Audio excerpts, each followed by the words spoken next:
Là où vous mettez votre attention, c'est là que vous placez votre énergie. Bonjour à tous, bienvenue dans cette vidéo, j'espère que vous avez une bonne énergie. Aujourd'hui je suis avec Joe Dispenza et ensemble on va se poser la question de pourquoi est-ce que c'est si difficile de changer les bonnes vieilles habitudes.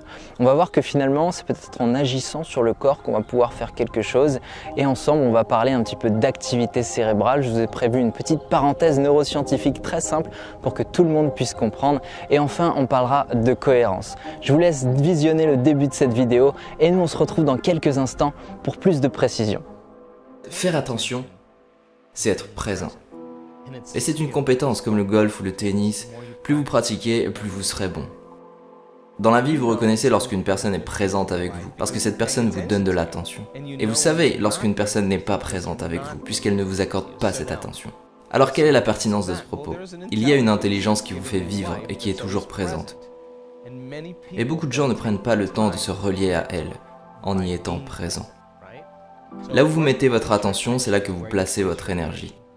Et si toute votre attention est portée sur le moment présent, cela signifie que vous investissez beaucoup d'énergie sur ce moment présent. Lorsque je parle d'être présent, je parle de faire glisser votre attention vers l'inépuisable moment présent. En accord avec le modèle d'expression de la réalité, tous les potentiels existent dans cet éternel moment présent. Lorsqu'on pratique la méditation et qu'on est clairement dans le moment présent, eh bien on peut atteindre à certains moments des ressentis qui vont nous permettre d'avoir une sensation d'unité avec le reste du monde, comme si tout était effectivement un. Et on peut avoir de manière clairement expérientielle, sous la forme d'un ressenti dans le corps, cette sensation très forte que tout est un et que tout est déjà présent. Et dans ce moment présent, on peut saisir ce qu'est notre plein potentiel puisqu'on apprend progressivement à observer notre réalité présente comme quelque chose riche de possibilités et non comme quelque chose de prédictible par rapport à l'expérience qu'on a de notre propre passé. Alors on apprend à voir le monde tel qu'il est vraiment et non pas tel que nous l'avons imaginé ou inventé dans notre esprit. On est tout le temps en train de nommer les choses, on est tout le temps en train d'identifier les situations, on est tout le temps en train de construire une image mentale de ce qu'on vit avant même de le vivre. Et donc on n'est pas vraiment dans le présent en faisant ça. Et l'idée c'est d'abandonner tous ces concepts mentaux pour revenir à ce qui est. Et en fait quand on observe réellement ce qui est, on se rend compte que beaucoup de choses autour de nous sont présentes alors qu'on ne les avait même pas vues. Regardez la plupart des gens, ils se réveillent le matin, ils reviennent à leurs sensations, leur cerveau se réactualise avec le passé. C'est matériel en fait.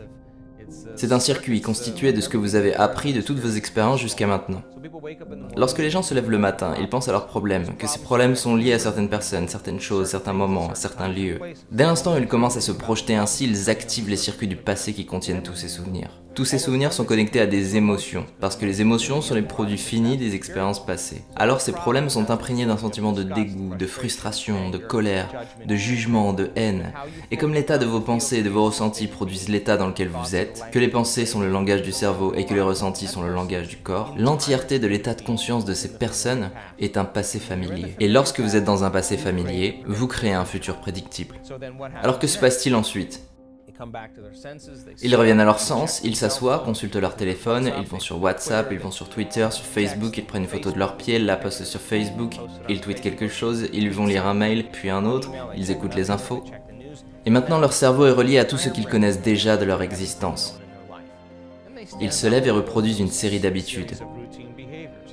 Ils vont aux toilettes, puis dans la cuisine, ils prennent une tasse de café ou une tasse de thé, ils vont dans la douche, se lavent de la même manière, mettent les mêmes vêtements, ils se promènent dans la cuisine, mangent leurs céréales avec la même cuillère, en regardant dans la même direction, ils conduisent jusqu'au travail en empruntant le même chemin, ils font les mêmes choses et voient les mêmes personnes. Ce qui active les mêmes boutons émotionnels, et ils font ça chaque jour.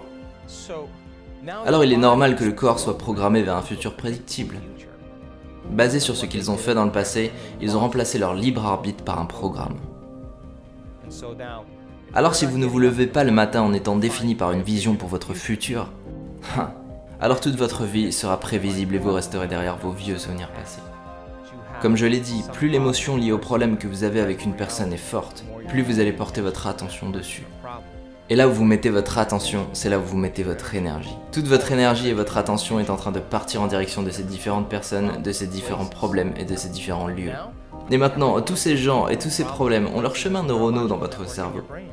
ce qui stimule la chimie du stress. Et à chaque fois que vous basculez votre attention d'une personne à un problème, vous activez les mêmes circuits. Et si on mesure un cerveau qui fonctionne comme ça donne quelque chose de très incohérent. Et lorsque le cerveau est incohérent, vous êtes incohérent. Alors pour bien comprendre l'idée de l'incohérence, ce que je vous propose, c'est de nous attarder un petit peu sur ce que c'est que la cohérence. Et lorsqu'on parle de cohérence, on ne parle pas nécessairement du cerveau au commencement, on parle davantage du cœur. Et souvent, on évoque l'idée de la cohérence cardiaque. Quand on parle de cohérence cardiaque, on parle d'une courbe qui met en évidence 3 fonctions biologiques du corps. La première, c'est évidemment la fréquence cardiaque. La deuxième, c'est la fréquence respiratoire. Et on va voir que le souffle a toute son importance. Et la troisième, c'est la pression artérielle. Pour faire simple, une courbe cohérente est une courbe sinueuse et harmonieuse.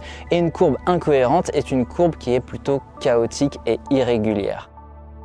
Ce qui devient très intéressant, c'est le lien entre la cohérence cardiaque et l'activité cérébrale. Lorsqu'on s'attarde sur le cerveau, on s'attarde en général sur son activité. Et son activité, elle correspond à des fréquences qu'on appelle les ondes cérébrales, qui sont en fait des retranscriptions, des interprétations via l'électroencéphalogramme de l'activité des neurones dans le cerveau. Et ça nous donne 5 types d'ondes. La première, c'est les ondes gamma, qui sont des ondes très courtes. Elles sont associées au focus. La deuxième, c'est bêta, ça correspond à l'état normal de l'éveil. Ensuite, on a alpha qui correspond à l'état de détente, relaxation. Ensuite, on descend encore dans les ondes et là, on arrive dans theta, theta qui correspond à la méditation. Ça nous intéresse particulièrement nous sur la chaîne. Et enfin, on a la dernière onde qui est l'onde delta qui correspond au sommeil profond. Gamma focus, bêta éveil, alpha détente, theta méditation, delta sommeil profond. Maintenant, si on revient sur l'idée de la cohérence et particulièrement de l'incohérence, une personne qui va avoir des idées noires, des émotions douloureuses, des ruminations, va très souvent avoir une incohérence entre sa respiration, le rythme de ses pulsations cardiaques et sa pression artérielle, ce qui a pour effet de maintenir l'activité cérébrale dans des fréquences plutôt hautes et donc elle ne va pas pouvoir retrouver les fréquences basses et les fréquences très basses facilement, ce qui empêche une bonne régénération. Et donc ce qu'il faut comprendre, c'est que par le souffle, on a la possibilité de retrouver un état de cohérence et ensuite par la présence, on a la possibilité d'entraîner notre esprit à revenir vers des états de clarté et des états de calme. Et finalement, agir sur le corps, c'est agir sur notre cohérence. Agir sur notre cohérence, c'est agir sur notre souffle qui correspond à agir sur notre esprit. C'est en réussissant petit à petit à revenir au moment présent, à ramener notre attention sur la fonction végétative que l'on peut contrôler, la plus essentielle qu'est le souffle, et à faire ça de manière fluide, en respectant une certaine idée de la cohérence, que petit à petit on va pouvoir retrouver un état de clarté. Alors lorsque je parle du généreux moment présent, la personne est assise ici et le corps se dit « Ok, il est 8 heures. Habituellement, je suis en train de gueuler. Excusez-moi, je suis en train de m'agacer dans les embouteillages.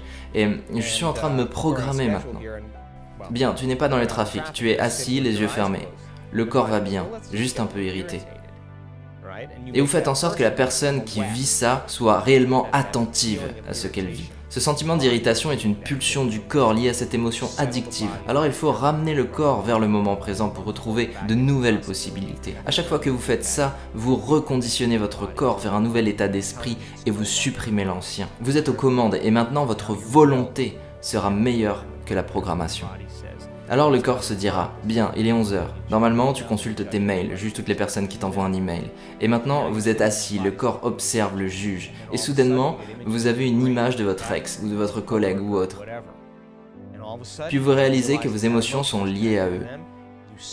Vous ramenez le corps au moment présent et baissez le volume de cette émotion.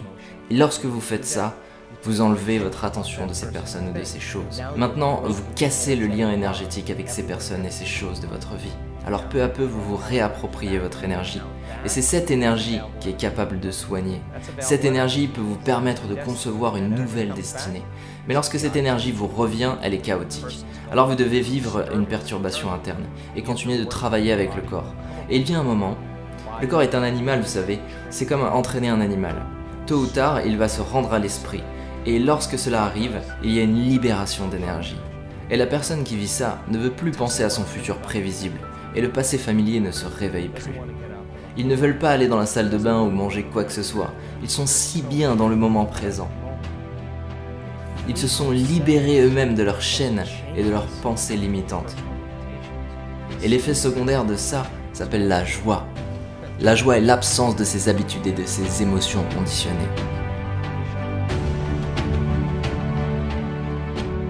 Pour revenir sur la cohérence, lorsque le graphe de cohérence cardiaque est stable, en fait ce que l'on fait c'est qu'on favorise les fonctions cognitives, puisque le cœur renvoie énormément d'informations en direction du cerveau et la plupart des échanges qui ont lieu entre le cœur et le cerveau viennent du cœur vers le cerveau.